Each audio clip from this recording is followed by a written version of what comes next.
Fanon goes on to say that moral consciousness implies a type of schism, a fracture of consciousness into a bright part and an opposing black part. In order to achieve morality, it is essential that the black, the dark, the Negro vanish from consciousness. So you can see here that black now has been identified with sin and immorality. In order for one to be moral, one then in essence must be white. One must get rid of the African in one's personality. Sort of reminds me of the religious hymns where when one is converted, one is washed as white as snow. And so the white comes to represent morality and to represent all that is good. And black, of course, comes to represent the opposite. Hence, a Negro is forever in combat with his own image. With this kind of imago, then, one being born black is by that very fact born evil and born immoral. And in order for one then to gain a moral stature, one then, following the logic of this kind of image, one then must deny one's blackness. And we'll see in a moment how Fanon deals with the way some people defend themselves against their blackness, particularly if they perceive it as implying immorality. More directly, he goes on to say, each individual has to charge the blame for his baser drive, his impulses, to the account of an evil genius. Sort of the devil made me do it theory. You know, the idea that if one is evil, if one has base impulses, then it must be the result of the activity of some evil genius that exists outside of oneself. And let us look and see then what this evil genius is about. To account for an evil genius which is that of the culture to which one belongs, to which he belongs. For instance, we have seen that this is the Negro. This collective guilt is born by what is conventionally called the scapegoat. Now the scapegoat for white society, which is based on the myths of progress, civilization, liberalism, education, enlightenment, refinement, will be precisely the force that opposes the expansion and triumph of these myths. The brutal opposing force is supplied by the Negro. And of course we see this in everyday life. We see this in the American system. Some of you may listen to the Bob Grant program. How many tune in on that program? It comes on about 4 o'clock there, I believe, on WABC. Otherwise, a pretty good talk station. But, and I recommend listening to Grant. I think he helps us to confront that element in the American society that we like to deny, and to get a real raw idea of what many people think of the black man, and to watch this man refer to, of course, black people as animals. And of course, those few blacks who dare to call up, if they're not hung up on or insulted or told to get a job, you know, of course, the assumption is that any black that calls up has no job and is not interested in working. And to watch the people who call Grant, it helps us to understand that there is a group of people who are, in a sense, waiting their turn in America. And when you listen to Bob Grant, you will get an inkling of who and what that group is and what they are about. One of the essential things you see in that group and in Grant's statements is the implication that if the black man were not in the midst of America, America would progress further. America would be more moral, more sane, more enlightened. Its educational accomplishments would be greater. In other words, whatever is bad that's happening to America is essentially the result of the presence of black people. When we look at the budget deficit in this country, When we look at the problems that America has economically and socially, politically, with other countries in the world, eventually in the minds of the Grants, it works back to the presence of the black man. The country would not be in a deficit if we did not have to feed these lazy black people, if we did not have to support social welfare programs, if we did not have these people in our midst, then we could use this money for our own advantage as a people. If we did not have to support them and their presence in education, then we could educate the white child so that he could compete effectively with the Japanese.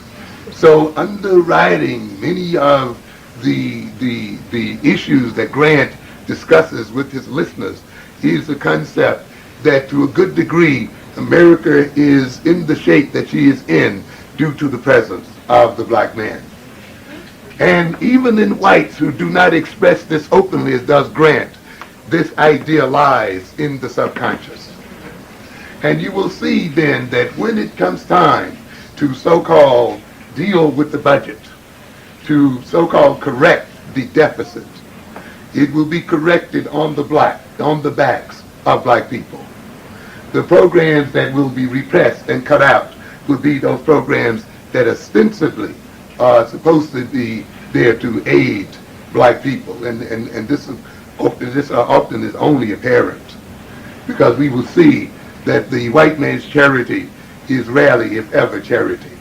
It too is a part of his domination. As we indicated in our last lecture, everything that this man does, whether it appears to be charitable, and every institution that he has created ultimately concerns itself with maintaining the subordination of the black man. And that includes each institution, whether it is the family institution, the criminal justice institution, the religious institutions, the economic institutions, the educational institutions, and so forth. The end point of all of the goals of those institutions is ultimately to maintain the supremacy of the European. And therefore, all of these so-called services ultimately provided by those institutions are geared toward one end, and that is to maintain the status quo. And consequently, that also includes the white man's charity. If you've read your history, of course, you will recognize that every time in the Old South that the price of cotton went down, the number of blacks lynched went up. We have indicated to you before that integrationism, that assimilationism, can essentially only function on the basis of economic prosperity. And that even if the Martin Luther King dream were to come true, it could still perish today that the economic situation in this country were to change. It can only be supported by a prosperous economic system.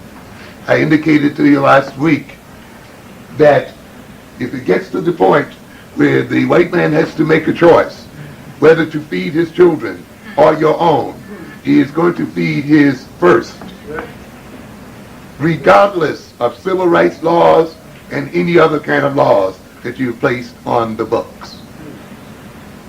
It will not be done. And therefore you cannot put your faith in civil rights laws for protecting your interest. You cannot put your faith in the Constitution of the United States. You cannot put your faith in the courts of the United States. All of these things are institutions of the European man, and only ultimately operate in supporting his own supremacy.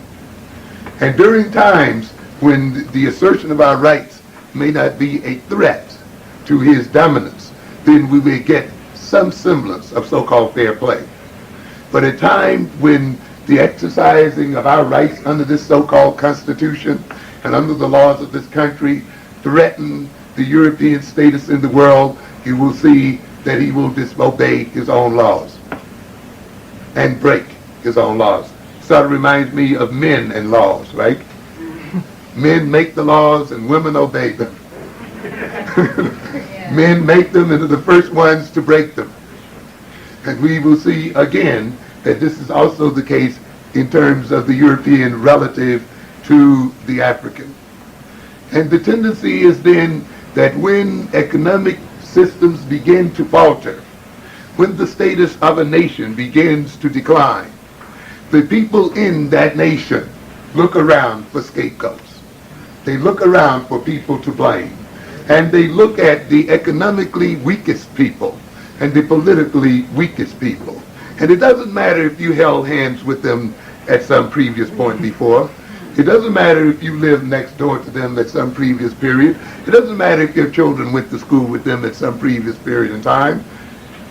When the time of decline sets in, the attitudes begin to change, and hostility begins to increase.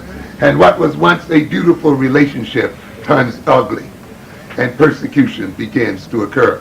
And therefore you must be ever alert then for this possibility. It is during the good times that one should prepare for the bad times. And this is the thing that we often forget. We have been led by leaders who think that once we achieve integration in this country, once little black boys and white girls hold hands together, and once freedom rings throughout the red hills of Georgia, that this shall go on forever. There is no guarantee that tells you that this happy state will exist to the end of time.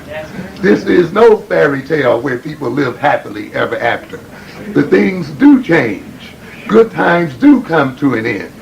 And we have been misled then by those leaders who make us assume that once we achieve our so-called civil rights, that once we achieve so-called equality, that once we become a major part of the American mainstream, this will go on forever. There is no law in the universe that tells you that the good times have to go on forever, ladies and gentlemen. There are two words that you must keep in mind, and those two words are integration and disintegration. Disintegration says that which had once at one point been integrated can what? Disintegrate. And while you're talking about integration, then keep the opposite thing in mind.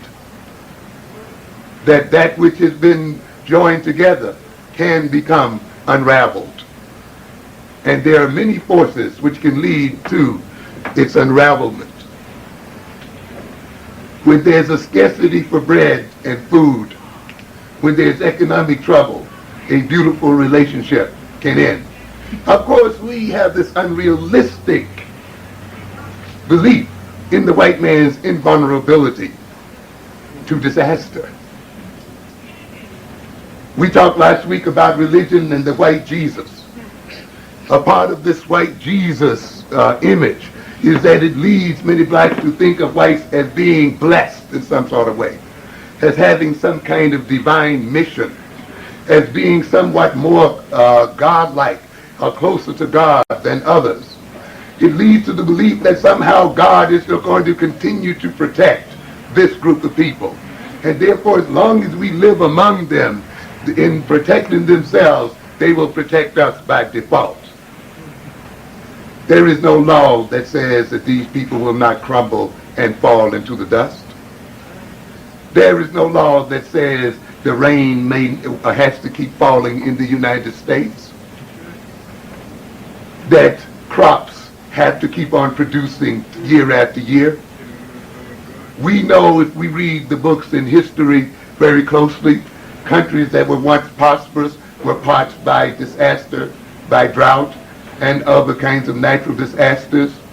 Fertilizers by themselves do not ensure the growth of crops. Tractors by themselves do not ensure the growth of crops. The existence of Cornell University and other agricultural colleges do not ensure the growth of crops. Ultimately, the growth of crops must depend upon the quality of the soil. It must depend upon rainfall. It must depend upon temperature and other climatic events and situations. And as of yet, this white man does not have control of these events. And consequently, if these events change, then they can change the nature of the agricultural situation in this country. It is still quite possible that people in this country can face starvation. In some other instances, we've talked about germ warfare. Germ warfare is not only something that may be directed at human beings, but it can be most effectively directed at crops, where then a germ can be dropped in a field or in a breadbasket of a nation, and within a season, that nation's food system can be destroyed. If that nation cannot get an antidote, then it can be overrun and be faced with starvation within a matter of a couple of seasons or more. The Russians work on these kind of bacteria. The United States work on this kind of bacteria. Other countries work on this kind of bacteria. Who's to say then that one day we may wake up and find that the cornfields of Iowa and Nebraska and the wheat fields and the other fields upon which our whole social system is built will not be destroyed? Ultimately, ladies and gentlemen, social relations between people is an agricultural function, is a function of food. And when you change the agriculture, and when you change the food chain, you change the relationship between people, and you change attitudes. When the economy changes, attitude changes. So consequently, ladies and gentlemen, then, we must recognize that this European is not invulnerable to the vagaries of the world and to the vagaries of the climate. And consequently, then, we cannot rely on his continuing prosperity forever. We see today in the face of the Japanese, he's beginning to suffer.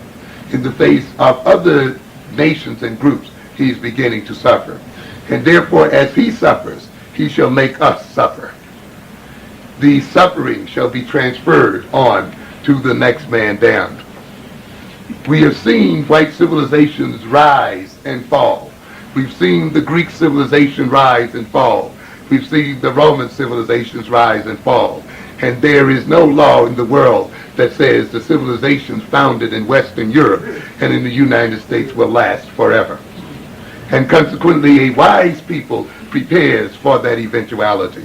And if our reading of history is correct, it is inevitable that at some point the civilization that are led by the white man will take its place among the death heaps and among the dustbins of previous civilizations. And therefore a wise people will not stake its continuing existence on the foundation and destiny of these people. But before they let their civilization die, beware, because they will try to kill you first.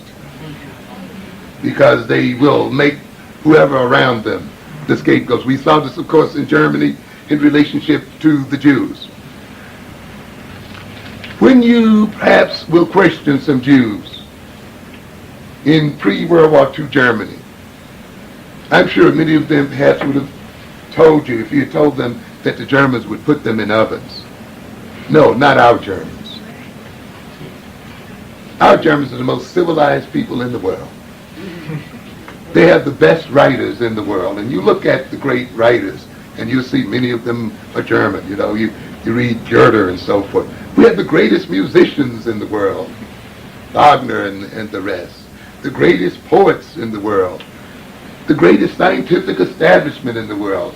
Industrial establishment in the world. People who write very heavily in terms of ethics and morality.